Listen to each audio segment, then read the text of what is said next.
Bienvenue aux mamans entrepreneurs qui veulent créer leur vie idéale au service de leur liberté, de leur bien-être et bien sûr de leur famille.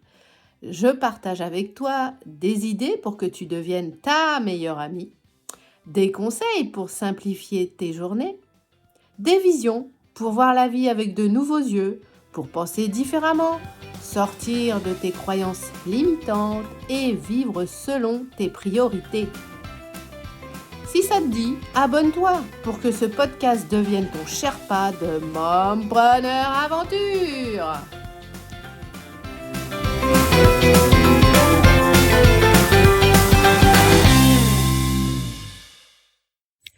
Il faut s'entraîner.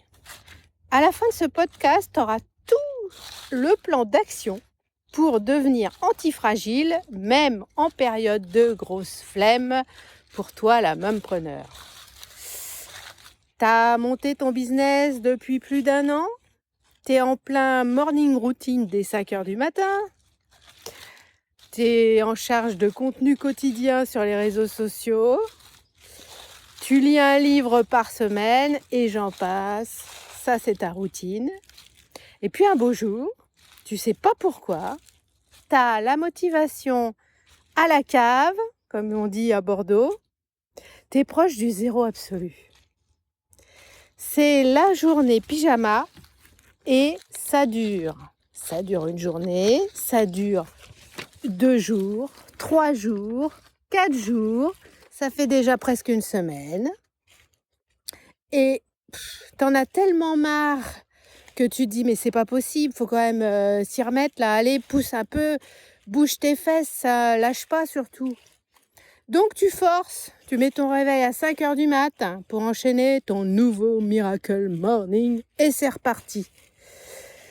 Mais attention à ça, attention, parce que c'est comme si tu étais à vélo, t'attaques un bon col à plus de 10% et que tu es sur le grand plateau.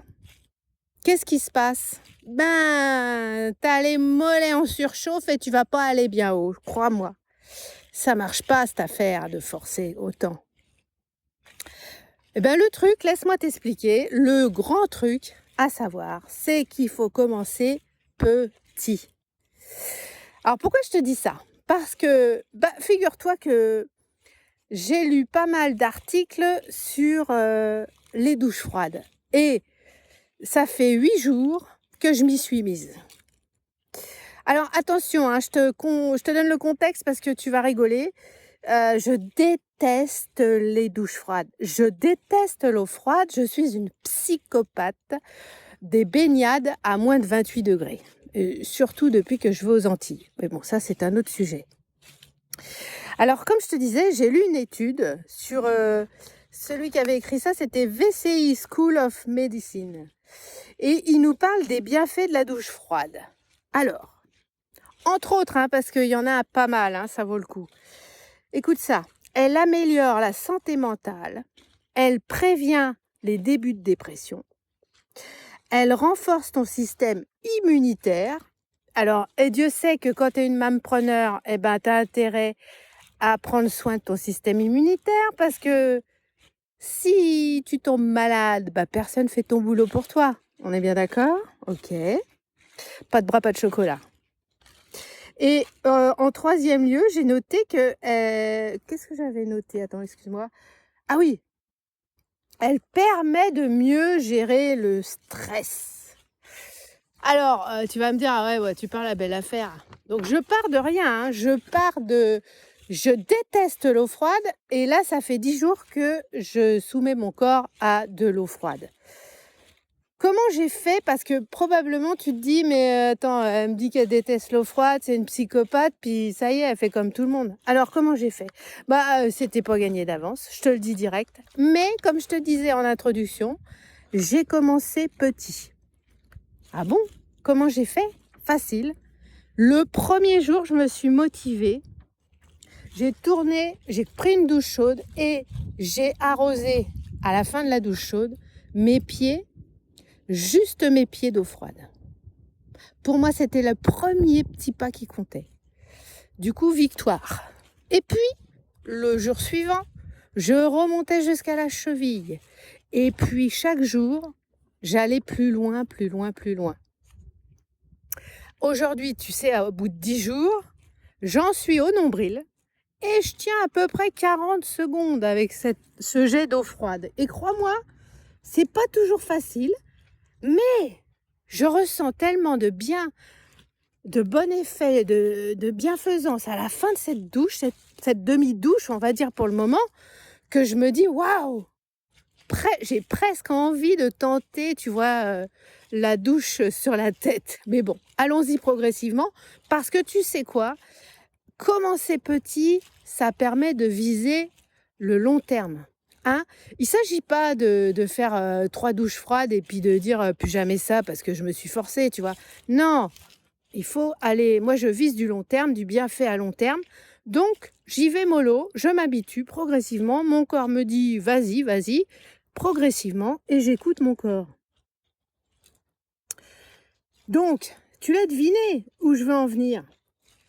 Bah écoute, en tout cas, je te dis que chaque jour que je réussis à grimper la côte de la douche froide, si j'ose m'exprimer ainsi, en tout cas, je note dans mon bugeot, j'ai mis un tracker douche froide, je note à chaque jour, j'avance progressivement vers la tête, donc c'est ok, donc c'est ma récompense, c'est ma petite victoire de la journée. Imagine ce que ça peut faire sur le mental, la confiance en soi, l'estime de soi, etc. Donc tu vois, il y a beaucoup de choses qui gravitent autour de tout ça, de ce petit défi que je me suis lancé. Bah, tu l'as deviné aussi, toi. Si un jour, tu sens que tu as la flemme de faire une tâche que tu as mis dans ton agenda, commence par le PPP. Qu'est-ce que j'appelle le PPP? Le PPP, c'est le plus petit pas possible. Tu vois, moi, j'ai dit, je vais commencer par arroser les doigts de pied. Et puis, on verra bien comment ça se passe. Ça a commencé comme ça. Toi, c'est pareil. Par exemple, il y en a, ce qui me vient là, c'est, tu as quelqu'un qui veut apprendre à jouer un morceau à la guitare. Imagine. S'il commence par essayer de faire des gammes, ça va être compliqué. Par contre, s'il commence par s'asseoir sur un coussin avec la guitare à la main, on peut dire qu'on est dans le PPP là, tu vois. On s'y fait. Tu veux méditer tous les jours? Pareil, assis-toi sur un coussin. Tu vois ce que je veux dire? C'est pareil pour les tâches que tu as dans ton agenda. Si tu sens que ça accroche, c'est qu'il faut encore couper la tâche en plus petit. Quelque chose d'irrésistible que tu peux pas dire non. Tu as un article de blog à écrire. Mets-toi devant une feuille blanche avec un crayon.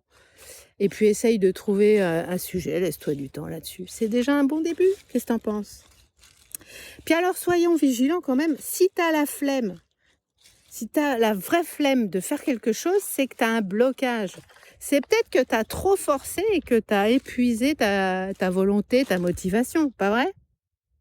Donc, tu as fait des efforts trop intenses. Ça me fait penser, tu sais, à certains sportifs qui forcent pour les compétitions, qui forcent sur leur corps, et qu'est-ce qui se passe? Claquage. Alors on en connaît, des footballeurs et autres qui arrivent à 2 doigts de la compète et puis qui sont plus en état de la faire. Dommage. Qu'est-ce qui s'est passé? Ils ont oublié la récupération. Tu vois ce que je veux dire? Alors maintenant, tu as le choix avec tout ça. Soit tu forces jusqu'à la rupture ce que tu as à faire. Et attention, parce que beaucoup se sont retrouvés en burn-out à force de forcer. Soit tu commences petit et puis t'améliores jour après jour. Alors, comme d'habitude, ne me crois pas sur parole. Bien sûr, essaye et puis tu m'en diras des nouvelles. Allez, je te laisse avec ça. À la semaine prochaine. Prends soin de toi. Ciao. Merci de ton écoute. Sens-toi libre de t'abonner pour ne rien rater et laisser un avis sur cette plateforme. Et si tu penses que ça peut aider une amie, n'hésite pas à partager cet épisode. À très vite sur Mompreneur Aventure.